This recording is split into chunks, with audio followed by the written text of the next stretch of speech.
மிகவும் இரக்கமுள்ள தாயே, உமது அடைக்கலமாக ஓடி வந்து உம்முடைய உபகார சகாயங்களை இறந்து உம்முடைய மன்றாட்டுக்களின் உதவியை கேட்ட ஒருவனாகிலும் உம்மால் கைவிடப்பட்டதாக ஒருபோதும் உலகத்தில் சொல்ல கேள்விப்பட்டதில்லை என்று நினைத்தருளும்.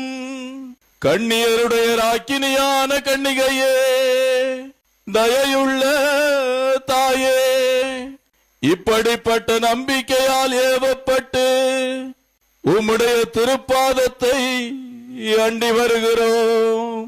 பெருமூச்செறிந்தழுது பாவியாகிய நாங்கள் உமது தயாளத்துக்கு காத்து கொண்டு உமது சமூகத்திலே நிற்கிறோம்.